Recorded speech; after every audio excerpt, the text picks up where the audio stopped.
Yeah, it's been amazing. And this time is really special. You know, being able to talk to Stacey Abrams today, I think is pretty special for the obvious reasons. And she really is our girl. And us being from ATL, from Georgia, is so Atlanta. As I would say, it's so Atlanta. You know, us being Georgia girls, you know, just understanding the importance of having the right person at leadership there is really important, and especially now, right? Influence matters, information matters, and intent matters. And those Yeah, are things that we're really bridging the gap here. Not just today, we've both always been like this because we care about not just people as a whole. And that's why I thought tonight was so important. And I love that it's the two of us getting a chance to really talk to her and give her the opportunity to inform people. It's the information sometimes that we're lacking. We yes, know we can get it from her. absolutely. I always say the more we know, the more we can grow. And in this case, the more we know, we can make the best decision and get up out our houses and vote. Right, You right. know, it's really that simple. So I'm excited to talk with Stacy today. Do you want to try to call her up and see if she can hop on with us now? Absolutely. Now, wish me luck now, You got this. Listen, if you can't get it, I got If you.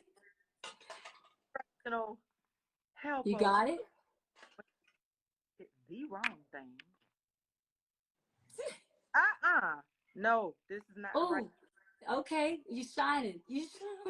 What buttons are you pressing right now, Mo? Oh, oh, Lord.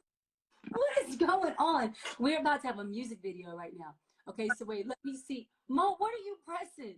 All the wrong things. Let me tell you what's about to happen. I am about to call someone you know very well. Rodney, help your mama. Because this ain't it. Okay. Ronnie, Ron. Okay, let me see here. I can also try to do it on my side as well. He got us. He's You here. got it? Because you got the effects flowing. Ronnie. Take all that. It's not. It's not on them already. No, it's not on there, baby. Okay, so now can you call Miss Stacey Abrams for me for my live? It's this one right here. It's always the kids that come through. Got it. Our kids are way more tech savvy than we are. For sure. Oh shoot. I'm trying to figure Wait, say it again, Mo. but I feel better because he's trying to figure it out too. I can also press the invite on my side if for some reason somebody says, somebody help Auntie Monica, please. Hold on. Okay, let me see. You want to do it? Yeah, I got it. I got it. You got it? I can invite her now. You want me to do it? Let me see. In this room. Okay. Oh wait, I think I got it. Perfect. Lord. You got it? You do it? Is that what you invite? No, we just want to invite Miss Stacy. Here, I'm gonna do it. Want me to hit it, Mo? Yeah. Okay, I'm gonna do it right now. They're saying you have to do it because you're the host. Okay, I'm inviting her now. Perfect. Let's see if we have some luck here. Yeah, Leila just told me. Yay! We did it! Well done. You were watching our whole thing, right? I have been impressed with the ingenuity in trying to make this happen. Listen, I'm so happy we made this happen and we're making this happen. It is truly an honor to be sitting here with you today, Stacy. I mean, I think you mean so much to us ladies for so many reasons. Just watching your journey, you know, just seeing the fighter in you, and that inspired all of us, you know, and to see the change that you've been able to make and the influence you've been able to have has been phenomenal. So it's really an honor to be sitting here with you today. Well, it is my honor. And talking to two, Georgians, not only are you extraordinary superstars, legends in your own right, but I get to claim both of you as Georgians, which just, makes me feel good about who I am as a person. Oh, I love that. Thank you. That means a lot. Absolutely. Does it's the that you have special, and I think it's so empowering for not just us as women in the industry we're in, but the women that are at home, the women that are going out 9 to 5s, the women that are entrepreneurs, the women that are entertainers. It's just inspiring. It just makes you want to be a part of it all. Well, Yeah. thank you. Well, look, I know that. So one thing that I do on IG Live, I appreciated the ingenuity that you had, Monica, bringing in someone as your tech specialist. Mine is called Faith. She's a 16-year-old. Uh, Ciara, I appreciate the fact that you figured it out but one thing that I've started doing on IG Live is something we call Here's the Thing, where I just ask people to ask me the questions they have. You can't expect people to be involved and engaged in politics if they don't feel that they really have ownership over the issues. And so I'd love it if you two would stand in for all of Georgia and ask me questions to do today's edition of Here's the Thing. let's go. Well, Stacy, here's the thing. Yes. Okay. We definitely have questions for you, and I'm going to start with this first one. Why should people care about midterm elections and about governors? So when you go and buy a new phone, you get your phone, you get excited. That's the presidential elections. That's the elections we get told about. But that user agreement that you get that you rarely pay attention to, that sells all your information and costs you an extra $10 a year that you weren't expecting, or $10 a month, that's midterms. Midterm elections are when the work gets done at the state level, where it's closest to the people. We care about the presidency, we care about the Senate, we care about Congress, but they're setting policies at the top. But what hits us closest to home is what happens at the state level. And the person in charge of the state is the governor. So whether you're talking about education, how much money goes to your school system, whether you're talking about whether the highways and the byways in your neighborhood get paved, that's the governor. What happens with healthcare in Georgia, not having Medicaid, not having health insurance, losing Georgia Baptist Medical Center, that's all the governor's decision. And so we should care about midterms because they try to make sure we don't. That's when that's the fine print in government. It's when governors who control billions of dollars and so much of our lives make decisions because they know we don't know who they are and the level of power that they hold.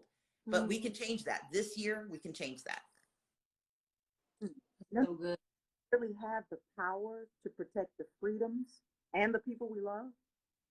Exactly. So one thing that we have seen with this governor, you guys may know, I ran for this office 4 years ago, didn't get it, not confused. I know I'm not the governor, but the person who won this election, his very first year in office, he passed a 6-week abortion ban, a ban that says that women cannot access reproductive care before they know they're pregnant.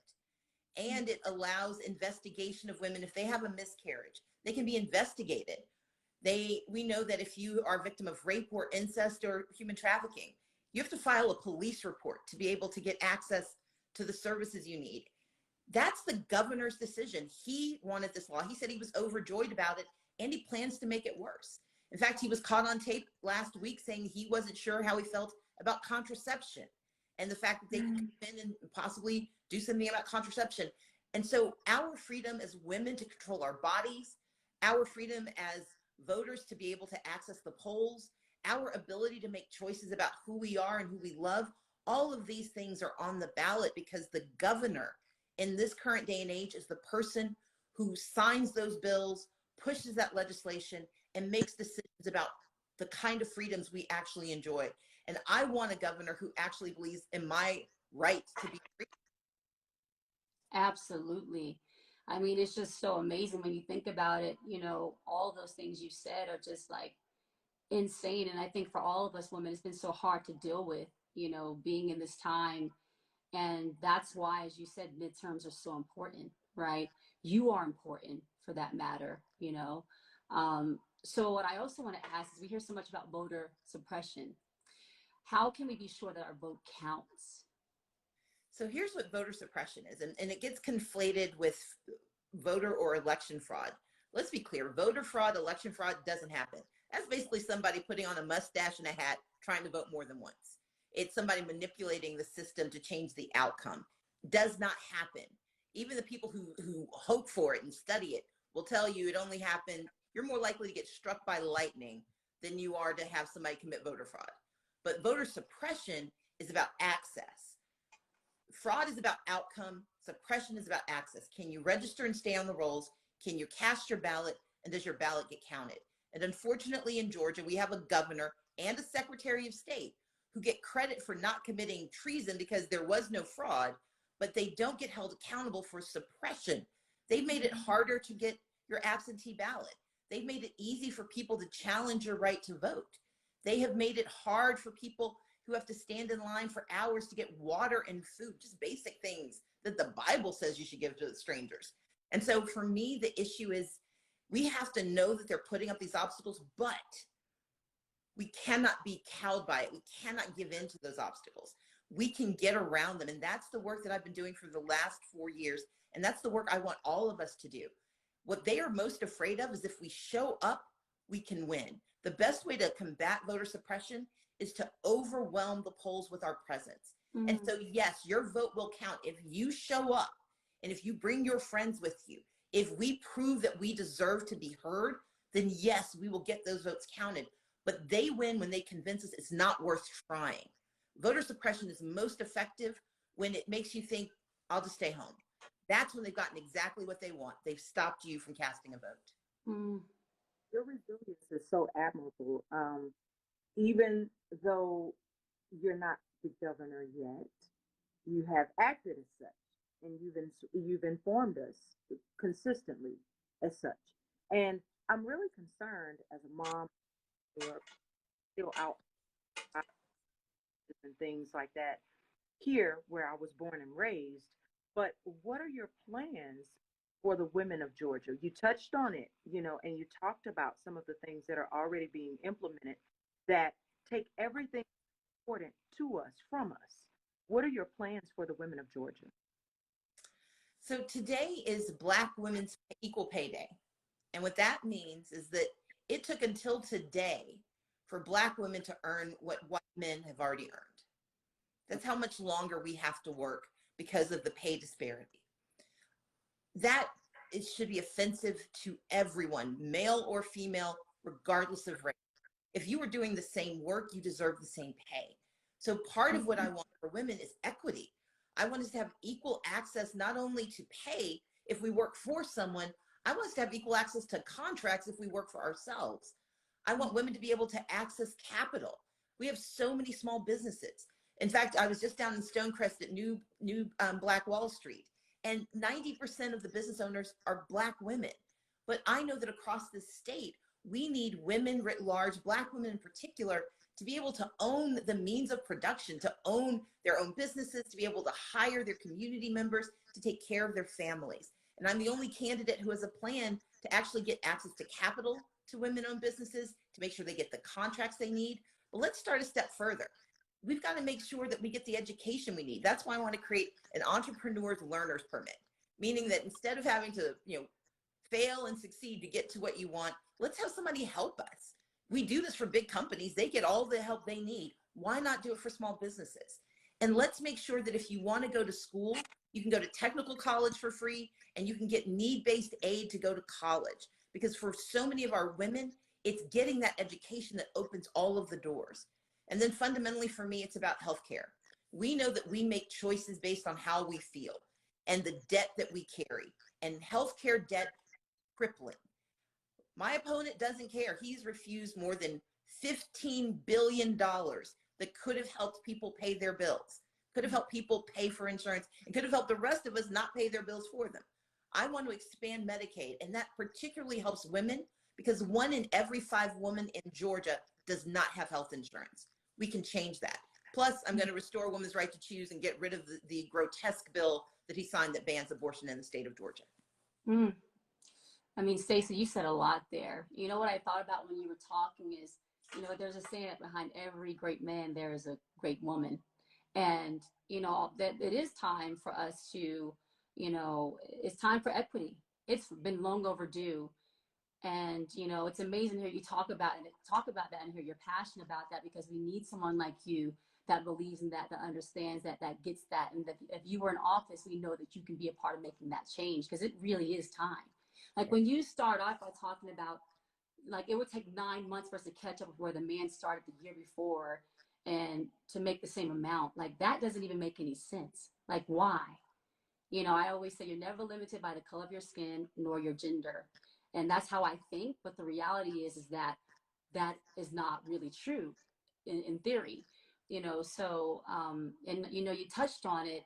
I guess I can say what I mean about that is just my way of how I think. Like, I'm always like, I'm going to think beyond what they say I can't do, you know. So that's my mentality. But the reality is that a lot of us are still held back by the systems that are there. And you touched on a little bit as far as education goes. And education, I would say, I know it's important for both Monica and I. We talk about it with our kids going to school. You know, in our household, Russell and I were big on education with our Why Not You Foundation and empowering the youth to lead with the Why Not You attitude. Like, we're all about that. What more can you share on your plans for education? Well, let's start with what you said. You do not allow yourself to be limited by the stereotypes and the soft bigotry that exists in the world about what people see or think they see. That's about holding ambition. And we should all hold that ambition. I'm standing for an office that no Black woman in American history has ever successfully achieved. But I didn't decide not to run because I don't look like anyone who's gotten the job. For me, that's just another reason to try hard. But to your point, there are obstacles that are real, and you can't defeat obstacles if you ignore their existence. And so I think it's absolutely true that your mentality should always be, I deserve, I can do, that's my right.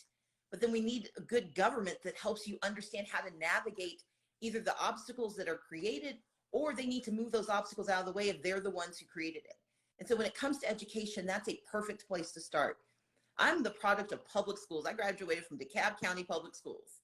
And I think both of you went to school systems that beat my team when they played. But what that meant for me was that I had teachers who invested in me and poured into me.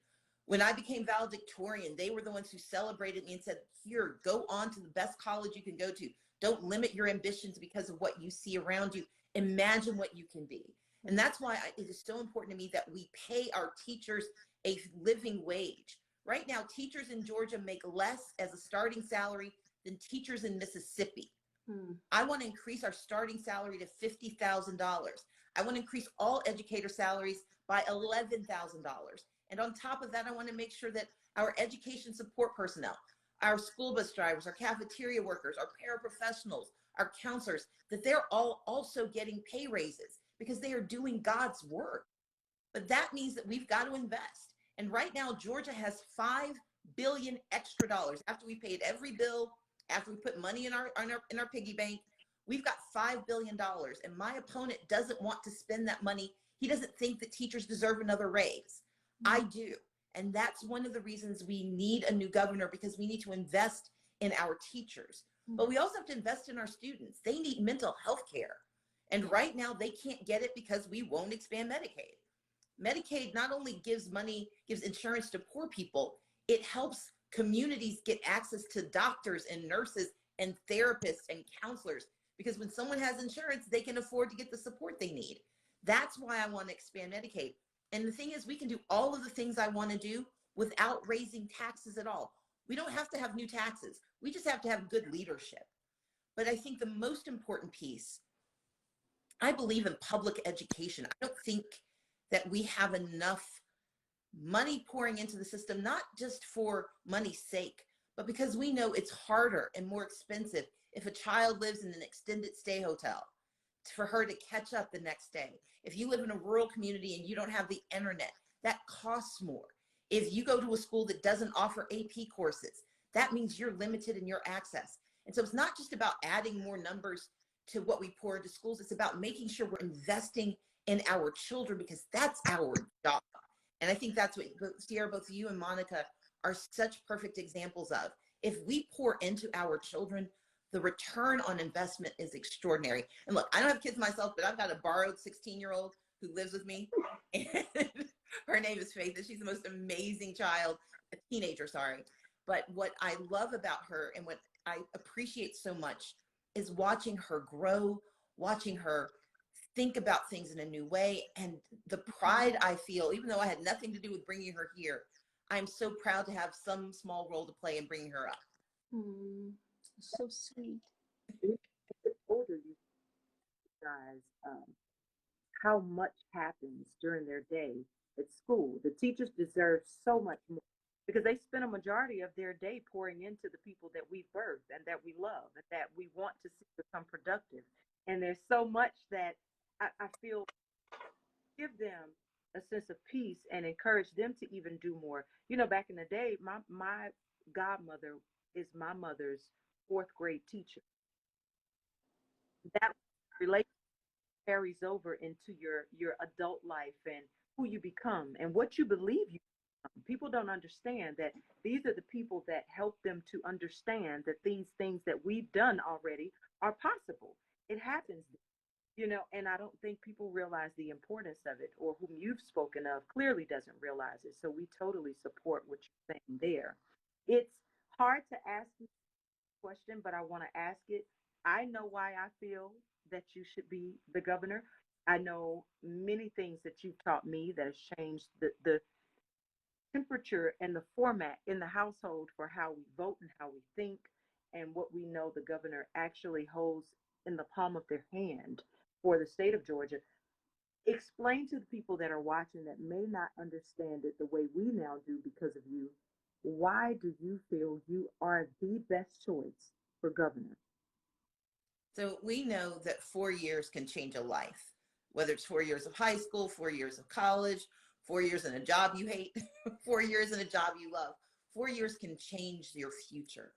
Mm-hmm. The governor serves for 4 years. And for the last 4 years, we've had a governor who has ignored a housing crisis. He's ignored a healthcare crisis. He's ignored a gun violence crisis. And he made it his mission to strip women of their right to choose.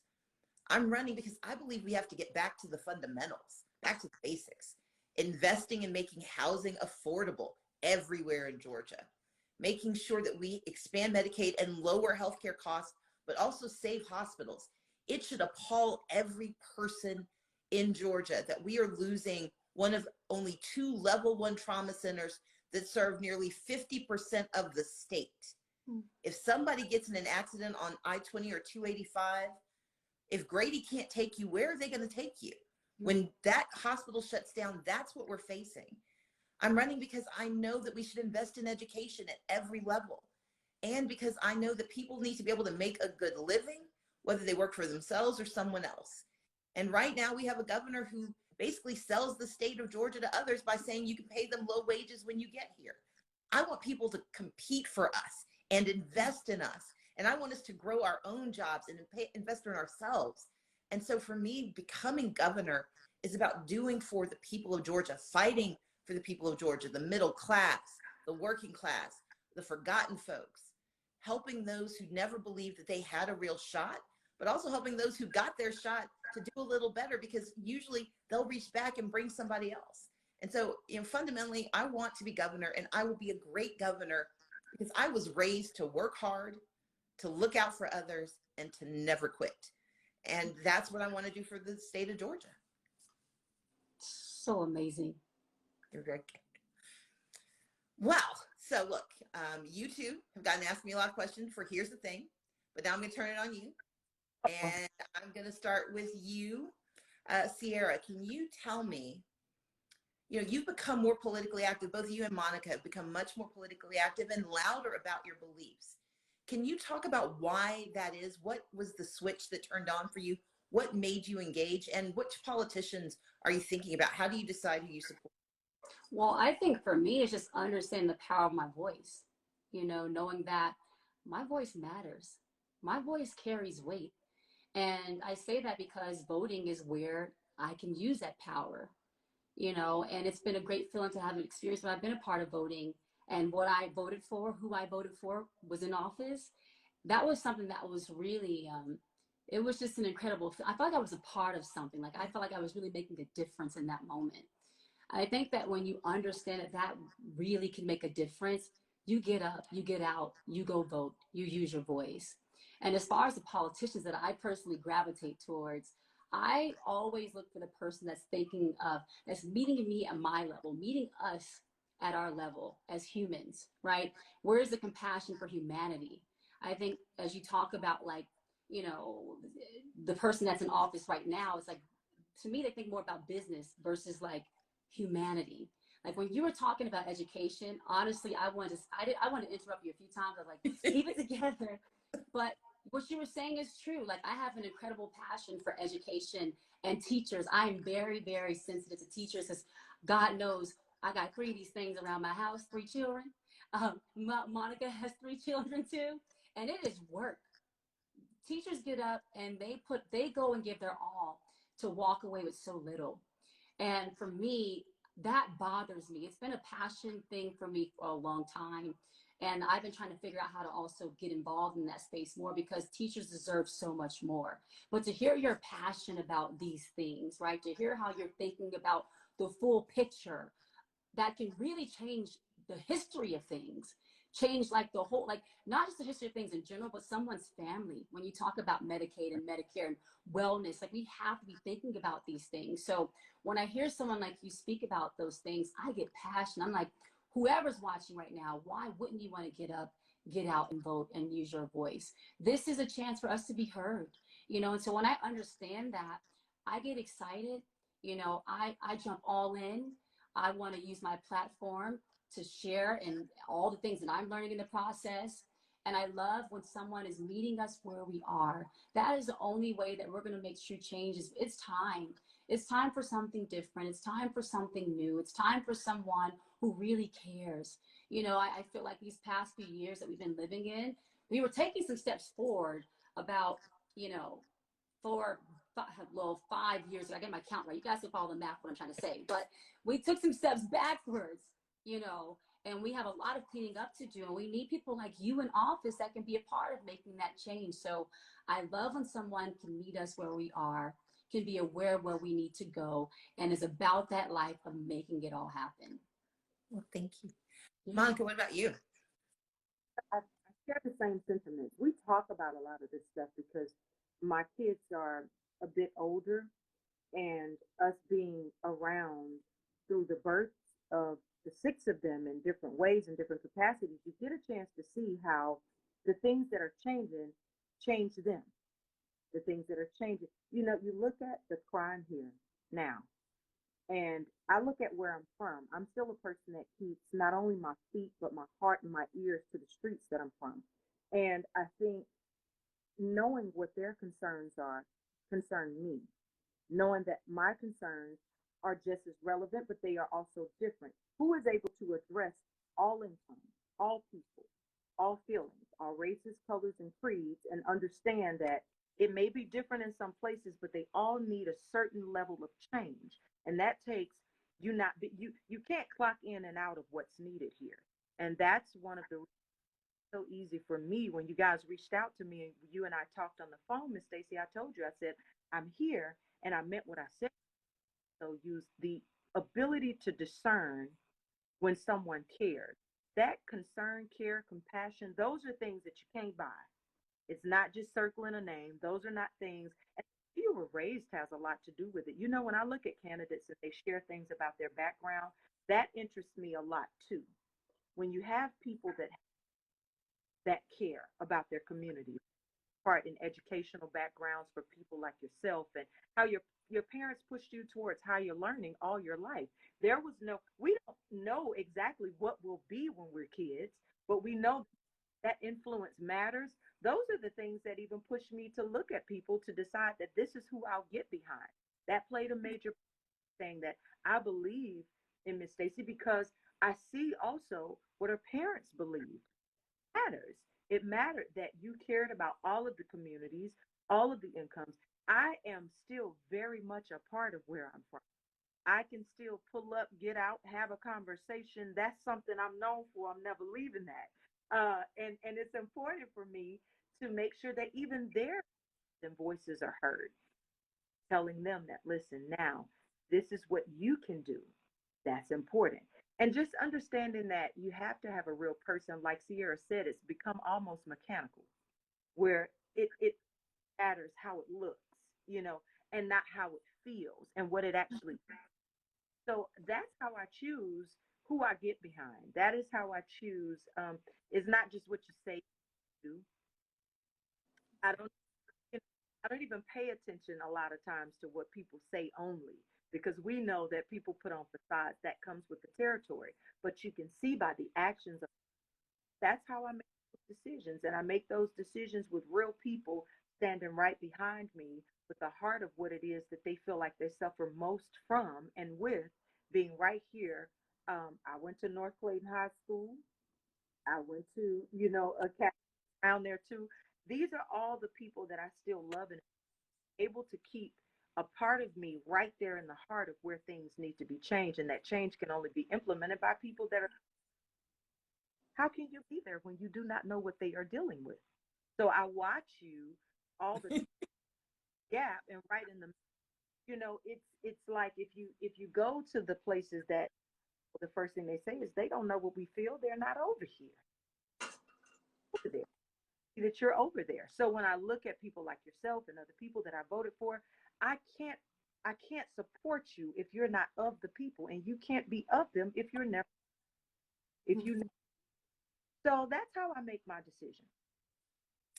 Well, I just need you to not run against me this year. If you give me a moment, that's it. That's all I'm asking. Now, Ciara, I hear about this prayer. Are you going to send me a copy? I'm serious. There's some things I need. Are you going to send me this prayer? Because I need some help. Wait, what'd you say, Mo? I can't hear you, Mo. One for me, or that's another day. This is my. First of all, listen, ladies. You can call her later. This is I asked first. Listen, Stacy, I got you. No, but let me tell you, I always say prayer works. Prayer really does work. I am an avid believer in prayer. That has carried me through so many parts of my life.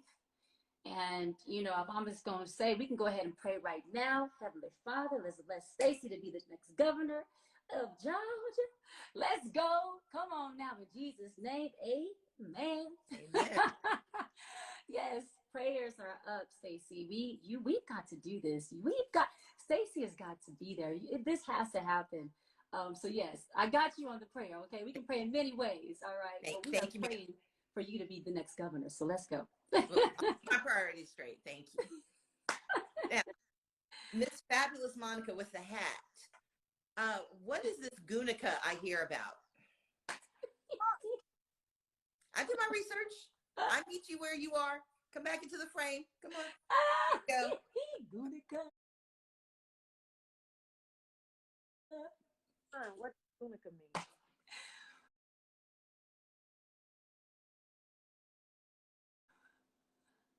Out loud.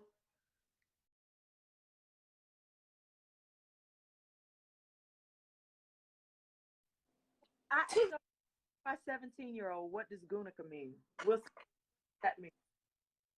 So it just means she don't play. She's serious. It really, he's exactly right. So Gunica, it started off, believe it or not, as an insult. It was like they would call me Gunica, Glocka. It's supposed to have been an insult, but I was never insulted because about my family, my business, my integrity, the people I love. That was me. And one thing that I did do was I matured Gunica a bit. Less of the pop off and more of what I stand for and how I stand for them is important. A part of what I want my legacy to be is authenticity, genuineness, the ability to still touch the people and never think I'm above anything, because we're all just everyday people. And sometimes when people do what we do, they forget. They think they're above something. No, it's the people that keep us where we like to be. So the second you forget that, you and I are not the same. But Gunica really derives from me, Miss Stacy, you remember kick down the door and smack the chick just to show I have in it. Okay, but I've gotten control. I don't see about it.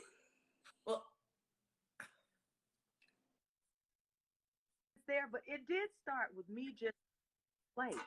I don't play, period. And you can't, especially about the things you love and the people you love, who you are. I don't play about who I am. If I read something that's not true, I'm expressing myself. So that's where the Gunica has come. I've matured her a little bit. We have fun with her. I was never offended when I was given that nickname because I knew that that was a person that didn't understand a real person. And that's something that I never plan to lose. So if you ever have a problem during this election, I, look, I, I'm getting prayer and Gunica. This has been a very, very, very beneficial IG Live. Okay. Ciara, Yeah. we're going to change well, Gunica gets back together. Ciara, tell me about the first time you voted. Oh my gosh, this is so much fun, by the way. I was like, we have to pray before Gunica comes out. That's what we're going to have to do. But yes. it's okay. It's okay. That's what You she got this. It's okay. So yes, so Stacy, the first time that I voted for Barack Obama. And that was special. I remember the excitement of going out to the polls, and I remember being in the hurt. Now, let me tell you, mommy brain is real, so I can forget a lot of stuff. But I'll never forget being in my rehearsal hall late night. I was rehearsing for some award show. I don't remember the show I was rehearsing for, but I remember standing by the TV and them announcing that he was our president. That was unforgettable and obviously monumental. And that was a great moment, an example where I felt like my voice was heard. Like I was a part of that. And I was so proud. So that's my first memory. And I'm really proud of that till this day. Monica / Gunica.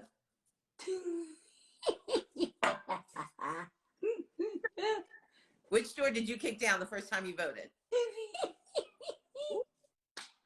Oh, let me think. Well, the first time I voted was a long time ago.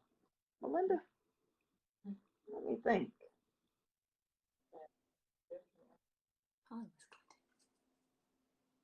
Yeah, it had to be Clinton. Yeah. It had to.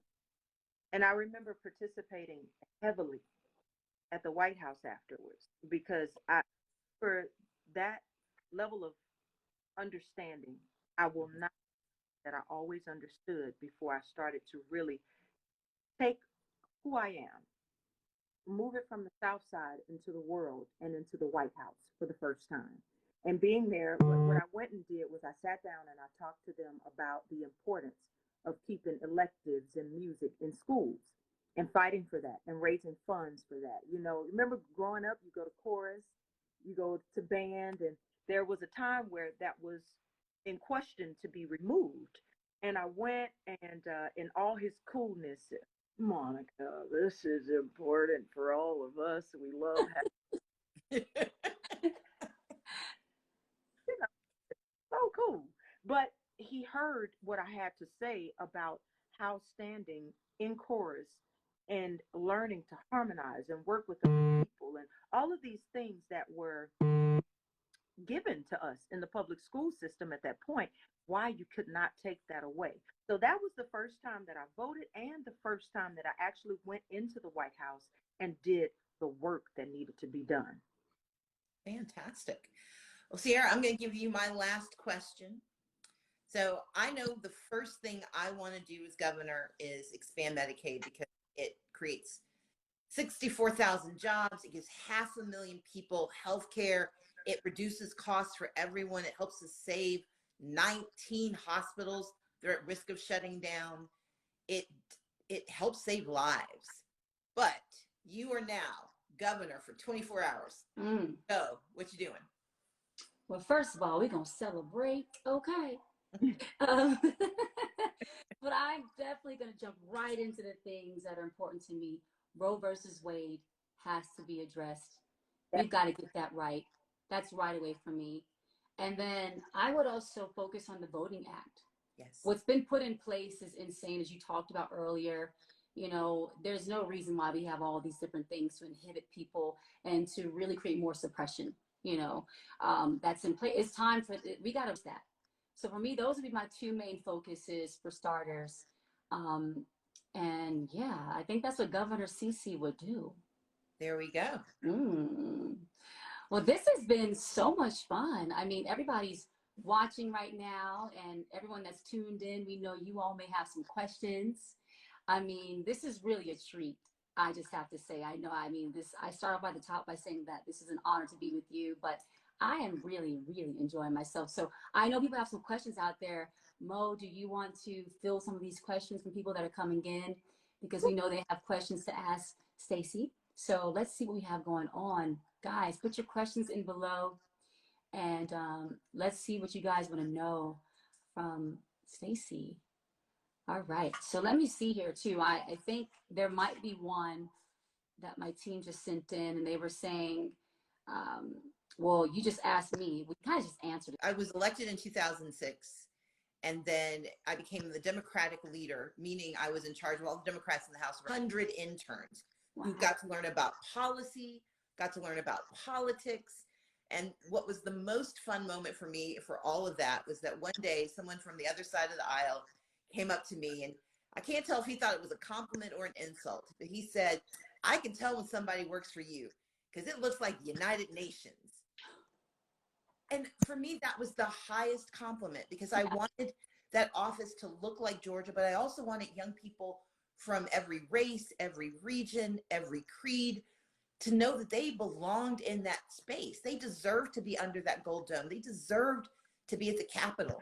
And so, yes, as governor, I want to create a youth council of high school students and middle school students who advise me. I'm going to create internships so that we've got young people working in every level of state government, so they're understanding before it impacts them what they can do, but also so they can help impact solutions ahead of time. My first real job was working for the city of Atlanta as a junior in college, because I got into a fight with Maynard Jackson. He won the fight, but then he hired me, so it worked out. He saw that fight in you. He was like, Exactly. come and fight with me. That's awesome. You see the question that we're getting so much right now. People are saying, Miss Stacy, when you win and after you've run as governor, will you run for president? So I've said this before, it's even in a book I wrote. Yes, one day I would love to be president. And I always answer this question because, and this goes back to what Ciara said about ambition. We cannot want things that we're not willing to claim, but we also cannot deny our right to beliefs and to postures and positions. When the whole VP thing was happening and I got the question, people were like, "Oh my God, how dare she answer the question saying she might want to be vice president?" I'm like, why wouldn't I? Mm-hmm. How many Black women get asked that question and have a legitimate opportunity to make it so? Yes, I want the job of helping as many people as possible achieve the dreams that they have, removing obstacles from them and making the country better. But the job I want right now, the job that matters most to me, is the job of governor, because that is a job that changes lives.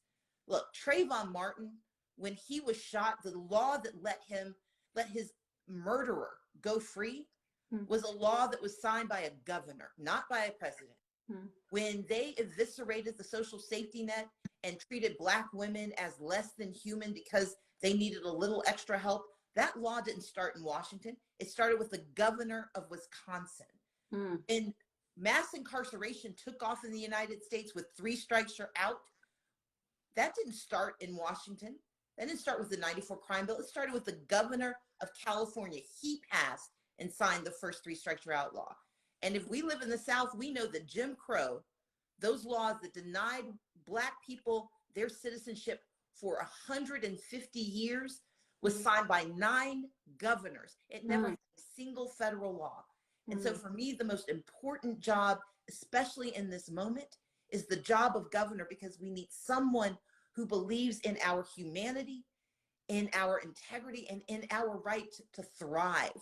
That's why I want this job. And so, yeah, I'll think about some jobs later on, but the job I want in 48 days, because I am counting, is the job of governor. Yes, let's go.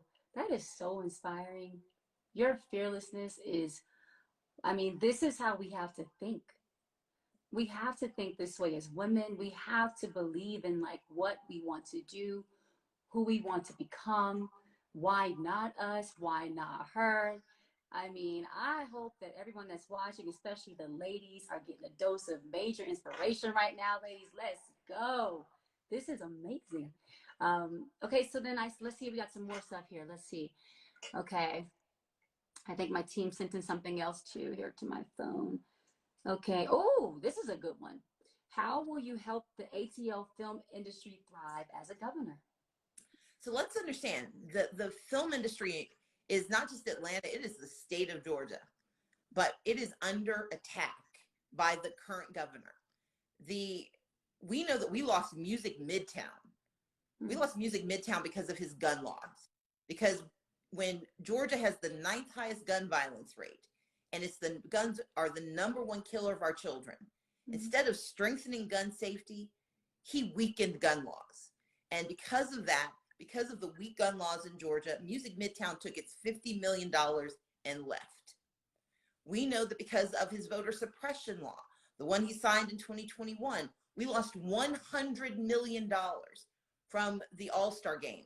They said we can't bring people. In fact, it was the Black players with the MLB who said, look, we don't want to come to a place that doesn't treat us with the respect and the voter access that we deserve. And so they lobbied, and that game left.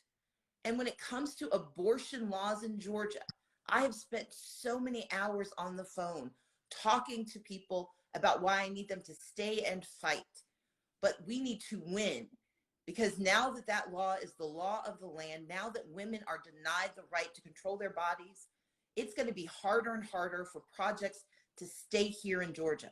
When a woman knows that she's going to be on set for 9 months or for 8 months or 6 months, but she's got to know within 6 weeks what she can do. Otherwise, she faces being criminalized. The doctor who helps her faces 10 years in prison. It's going to be harder and harder to keep that industry here. And here's the thing. We forget that when the film industry came to Georgia in 2008, it didn't just organically grow here. We got it from North Carolina and we got it from Michigan. I know Monica remembers, and Ciara probably does too. Dawson's Creek was filmed in North Carolina. All these films and television shows that were happening in North Carolina and in Michigan came to Georgia when they got governors who decided that they didn't have to do what the people wanted.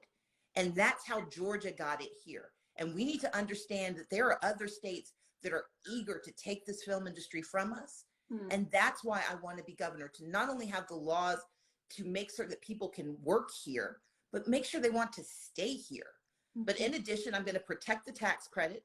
I'm going to make certain that we are creating apprenticeships that help folks from our communities that are often underserved and overlooked, get jobs in the film industry.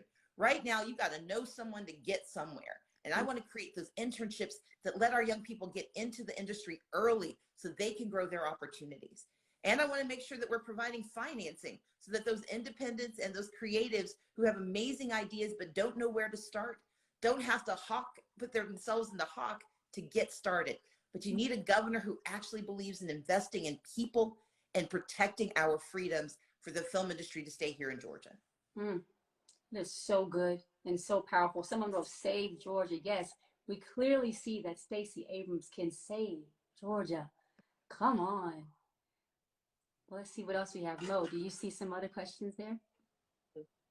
There are actually several good ones that they just handed me. Okay. Younger.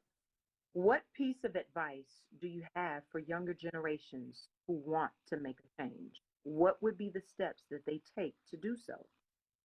So let's start with why I talk about voting so much. Voting is not magic. I know politicians talk about it, you vote and these magical things happen. That doesn't work. Voting isn't magic. Voting is medicine. Medicine is something you have to take over and over again. And when you stop taking it, whatever's wrong with you is coming back and bringing friends. And so part of what young people, the power they have is when you understand it's medicine, then you organize around how do you keep it going. And that's something I've seen young people do spectacularly well on every issue that matters to them. But when we don't use that power in voting, then the people who want us to stay sick, the people who create the ills in our society, they're doing their part. and they get amplified by it because they know we're going to get distracted, or worse, we're going to get depressed and give up. And so the first thing is, do not let people take your attention from your mission. The second is, know that you're not in this alone.